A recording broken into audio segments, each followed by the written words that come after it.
Good morning. This is your host, Llorraine Neithardt. You've reached Venus Unplugged.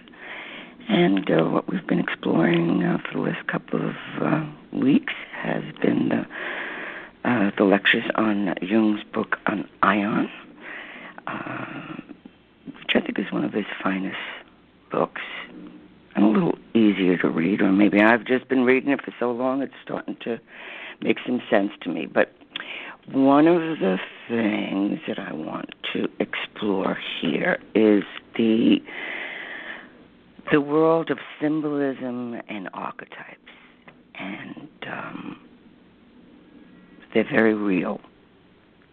It's not an abstraction. It's not something a symbolic meaning is not something we apply.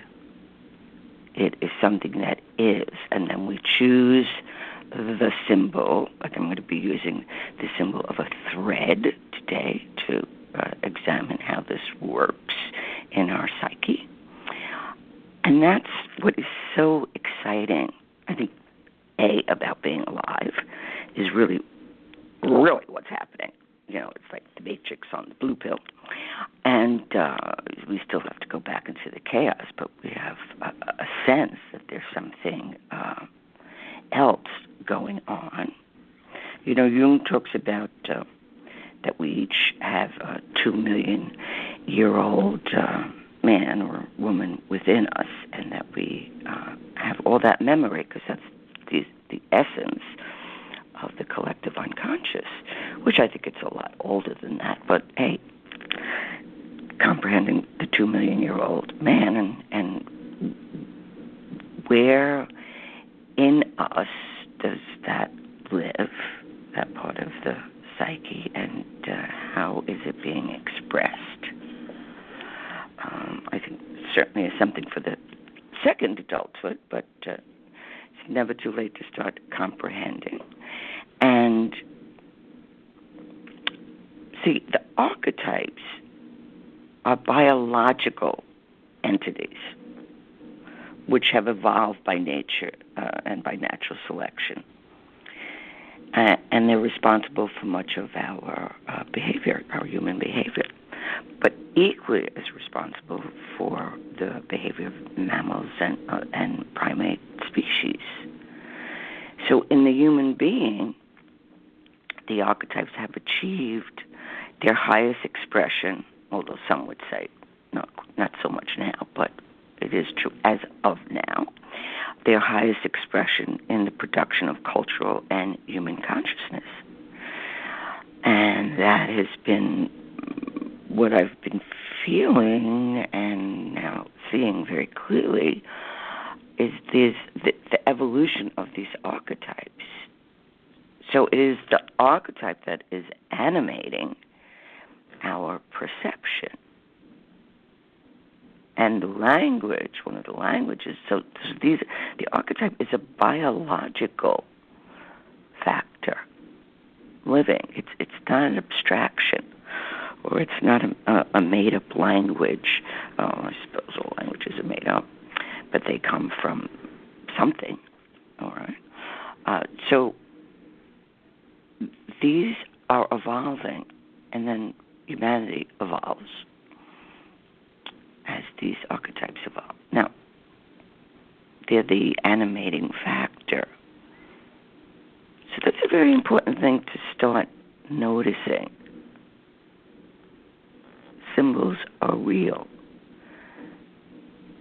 They move and have our being. They affect many, many things. Probably all things. Look at what advertising does in branding. They use symbols to have you buy shit, right? Or they'll use a symbol to get you on their side, all right? Or you'll react to something that you see, and it's like, I don't understand why I had such a strong reaction. But then when you start reflecting it, you see that that symbol is upsetting to you, or you have a dream that you wake up and you're in a stupor, and it doesn't leave you for much of the day. Now you have to drag yourself out of the labyrinth of the dream, because you were biologically responding. I've had occasion, not often, but where I actually had to cancel my sessions for the day, because the dream was so intense, I couldn't function.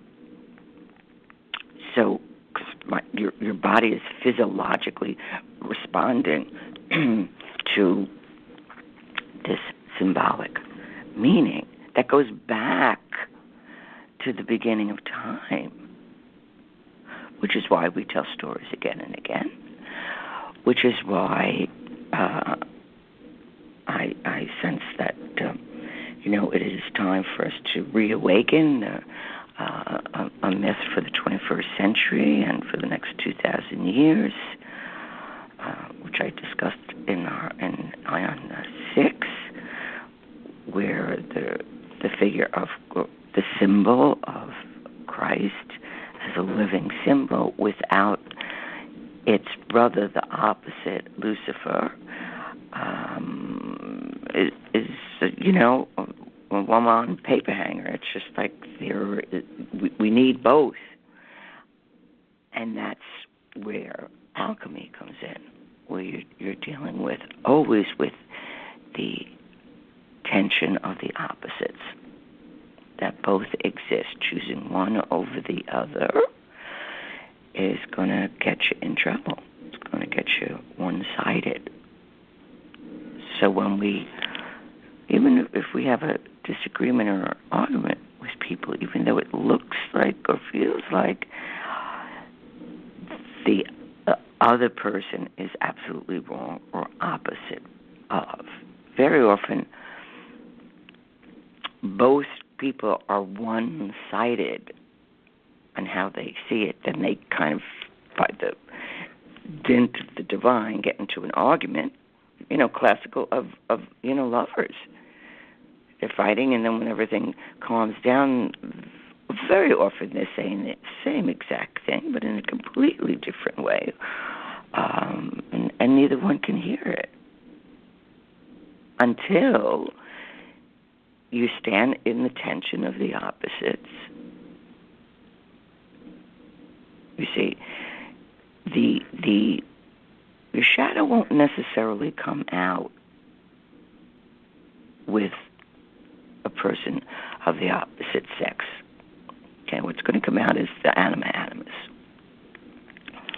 Shadow usually comes out in women with women and men with men, which is a very important distinction to make. Because even in a dream, if you have a dream and there's a lot of women and it's very disturbing and you can't figure it out, but that's a shadow figure. And once again, the shadow isn't necessarily negative. It's just letting you know, man, like you got a hole in your head over here, or you don't have, you're going to be making up for something. Okay, let's say it's a dream and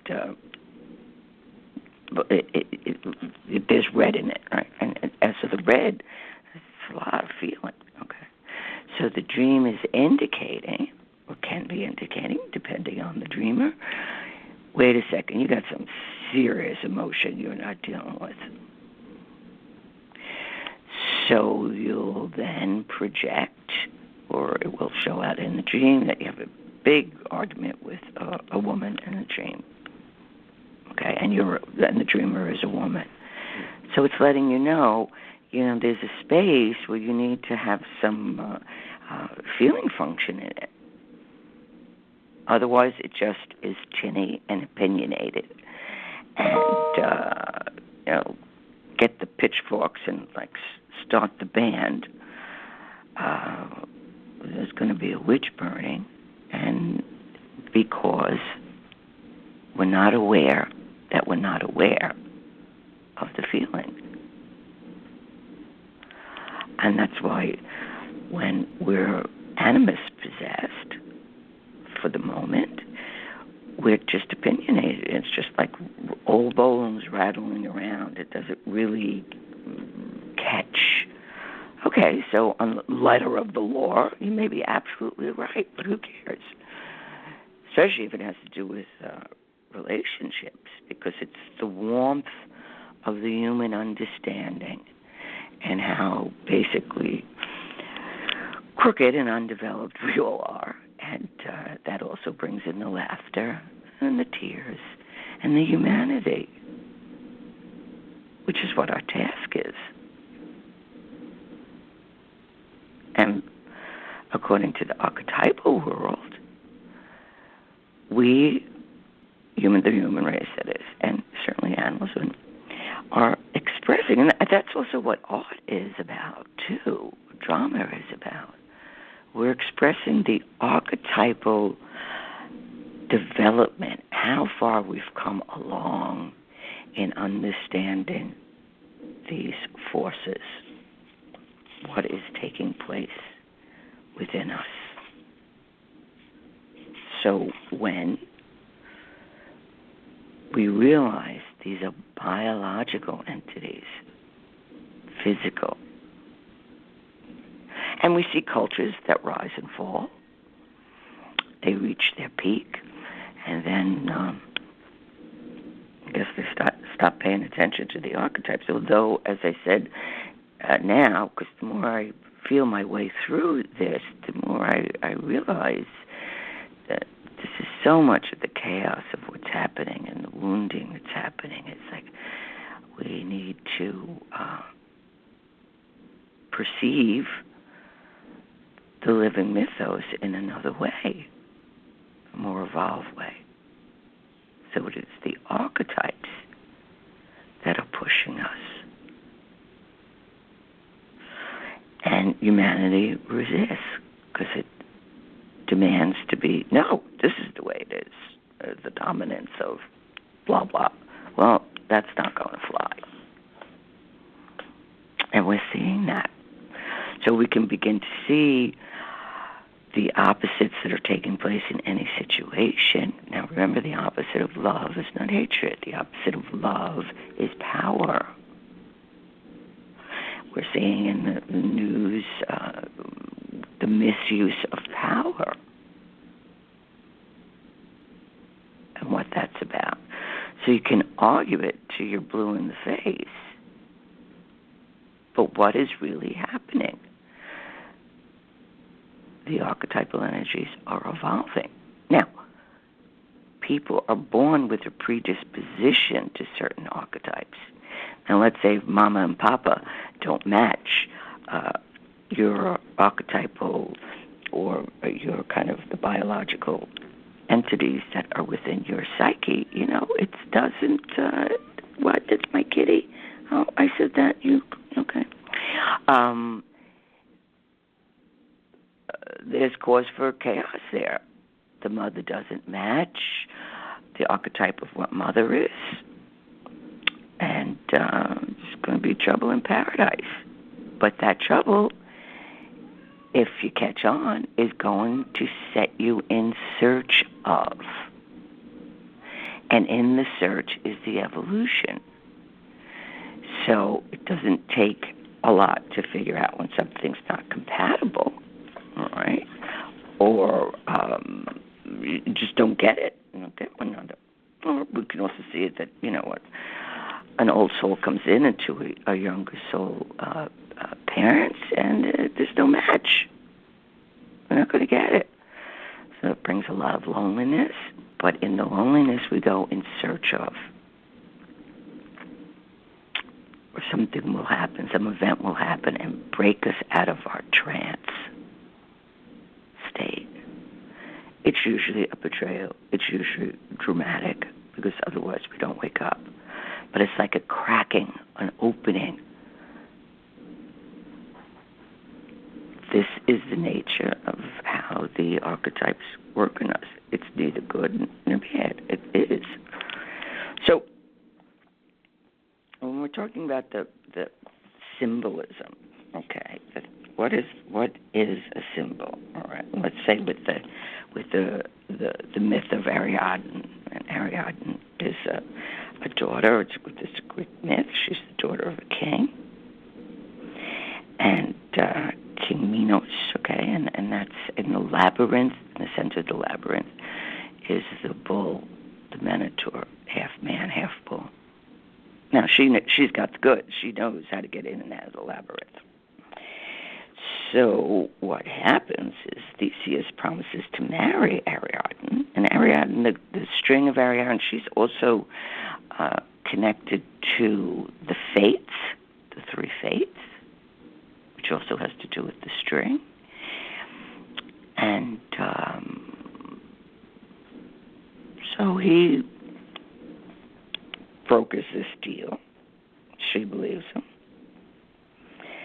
And he promises to marry her if she'll help him kill the Minotaur and escape, which is like a big archetypal shift. Okay. And accordingly, she gives him a clue and a thread to be paid out, and he enters the labyrinth. So she gives him this kind of ball of red thread, which is an interesting image in and of itself. So he's going like, yeah, so there's a ball of red thread. What's that mean? Well, that means a lot in terms of living symbolism. So when he kills the Minotaur, then she's carried off to Naxos, where he drops her, but then eventually she marries Dionysus. So it's a happy ending if you love Dionysus, who I happen to love. But if you don't, so what is this story really about?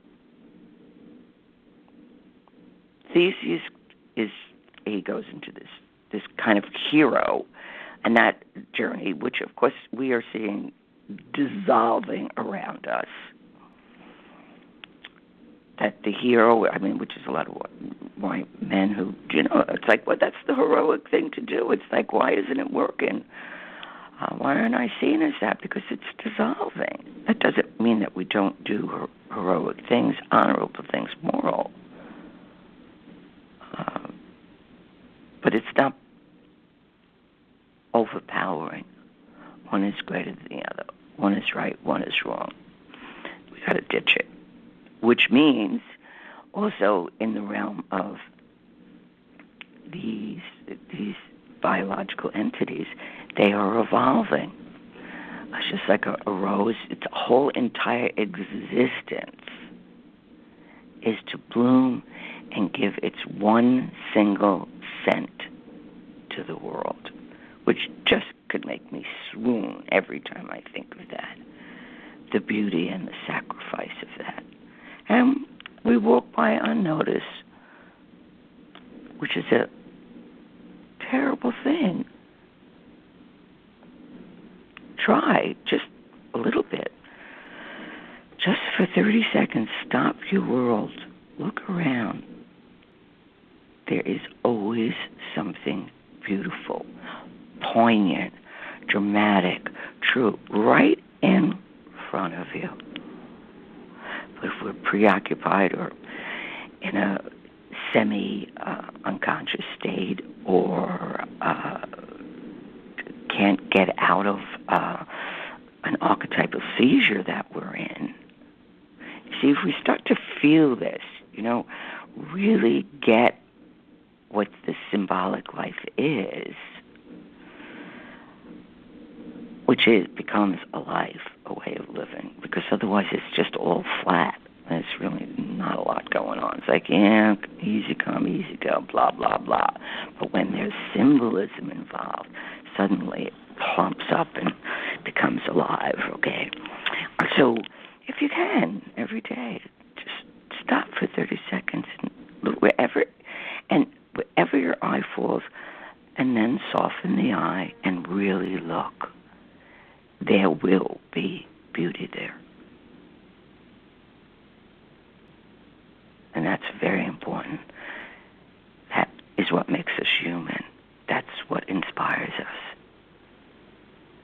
And if you don't find the beauty, then do something beautiful to make it happen. Because this is very important when we're trying to be in this image. So let's say, so Ariadne gives him the ball of red thread, all right? So where is your red thread? Over the summer, I've begun to write a book, and I read all the books on how to write, and none of it's falling on fertile ground in my psyche. And I'm thinking, I don't do things that way, or maybe I need to change those ways. Maybe I need to force myself. And then I thought, well, calm down. And I thought, what are the things that I've always loved? And I might have mentioned this before. And I've always loved salt. I have got like 23 different kinds of salt in my cupboard. My salt cupboard, no less. I adore salt. And fabric. Give me a piece of fabric and I can do anything with it, which is why when I thought I had a life of free will, I was studied to be a couture designer, and I was on my way to Paris to work as a slave to become a couture designer, and I went to a psychic, and well, the rest is history. So that was my red thread. So when I said, okay, I'm going to just write threads, since fabric is something my soul loves, it intrinsically understands. So I spent the summer, and probably spend the next 5 years till I finish writing this book, just writing the threads down. And then at the end of the month, I kind of start saying, oh, well, this thread would go with this character, and that thread would go with that character. And it starts building the fabric of the story. That's how my psyche works. The woof and the weft. The threads. The crossroads. I understand that. That is not chaotic. I could write paragraphs, but they won't have the woof and the weft that has me feel comfortable as a storyteller. The intrinsic dynamic of one thread going this way, the other going opposite, or crossing over, and then when you step away and you look at the fabric, you see a pattern that you never knew was there. Okay, so this thread, it's that Ariadne gives this Theseus to save his half-enlightened ass, right? It's very rich in symbolic meaning and its significance. It's ever since women have discovered the arts of spinning and weaving, which are distinctively feminine, as plowing is masculine. So remember, these are the evolution. So it's not like, oh man, that's boy and that's girl, and we don't do that anymore. And when we understand power, authentic power, the power a woman has is different, or the feminine has, is very different from the power that a man has. We don't, and the woof and weft of that creates the fabric, but that needs to be understood. Equal doesn't mean the same. The use of power, the misuse of power, in the masculine and the feminine. Now, we have both in us, right? But that's a very fine or refinement. What are we looking at? And we're seeing all sorts of misuse of power. And some people sincerely didn't know it was a misuse of power because they thought they were powerless. So if you think you're powerless, and even though you're doing some seriously strange things and brutal things, you don't know it. The fates are going to come along, which is a lot of what's going on. There are a lot of bodies falling from hubris right now. But wait, don't think you can fly so close to the sun that your wings don't melt and you fall. That's what inflation is. When we identify, we think it's us. I did it. No. The archetype within you, and the archetype that patterns your soul and your psyche, and on which you build your evolution and hopefully move into your wholeness, is running the show. But when the ego, which is a very important part of us, says, no, I'm the one, we're in trouble. The ego is the consciousness that can hold this together, but there's a whole big world of energies in everything that's really, like the example of the rose. You think it stops and says, I am the rose that bloomed. No, it doesn't have an ego. It goes according to the archetypal biological entities in evolution. This is how billions of years. I don't think it's just the 2 million-year-old man or woman. I think it's billions of years, which is pretty exciting of evolution. I also think that's what's also going on with the Great Mother of Earth and what we're projecting and doing to the environment with no connection to what's happening within ourselves, and the whole environment is changed. Now, if she wanted to, she would just sneeze and we would be off the planet and onto some other. So I doubt she wants that, but she wants us to become conscious of her living being. Animal rights, things that people just were brutally unaware of, become extremely sensitive. Now, the first line of people who are becoming sensitive to that, I mean, they suffer the most because they are aware of something that the collective is not aware of. So this image of women and spinning and weaving and so the activities of feminine activities, so for both men and women, weaving and plow provide the means of participating in a work of creation. And as a consequence, they have acquired worldwide religious and ritualistic significance. So the thread, one of the meanings of the thread is described as linking this world to the other worlds and all beings. Out of that little red thread. When we look at all of it in our language, where we pull that thread, or where does that lead to, or that's part of this. It's linking us to this world and to the world and other beings. The thread is also the self and the breath, and it's linked to the central point of the cosmos and the sun. And it's also a tantric term for keeping us connected. And my example of the wolf and the left, and where we're forward and backward movement of the shuttle across the loom represents the notion of time, space, interacting in the perpetual cosmic dance of creation. Inhalation, exhalation, evolution, involution, lightness, darkness, life, and death.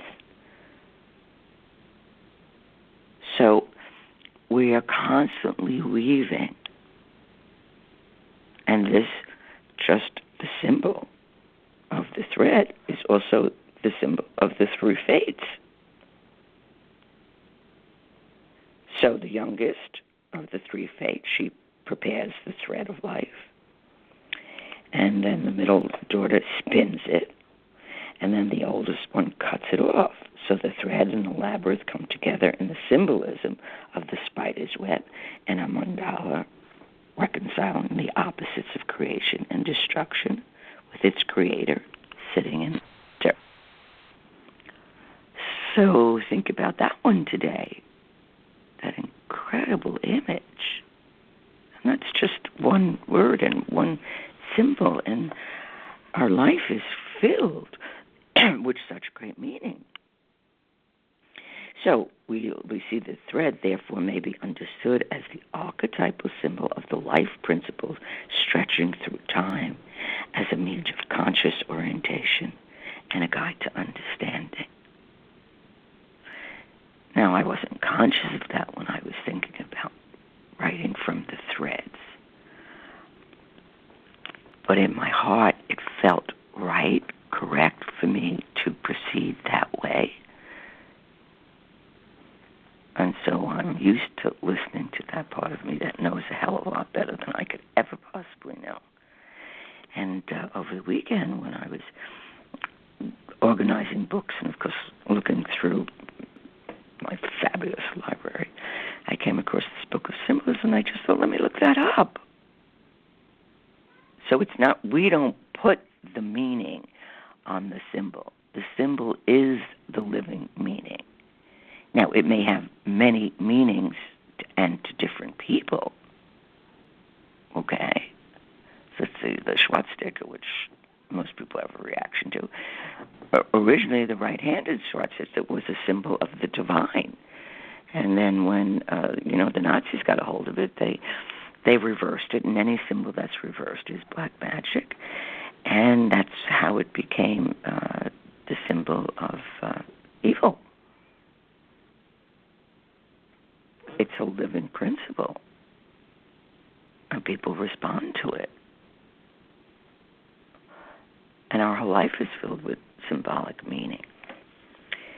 So, till next week, so think about that. Think about where's your red thread, what the labyrinth is, how do you get in, how do you get out, the wharf and weft of life, how are you weaving or plowing, but men weave too. All cultures had poetry, and usually each sentence is no longer than 3 seconds. Wow. For millions of years. That's epic. Till next week. Bye-bye.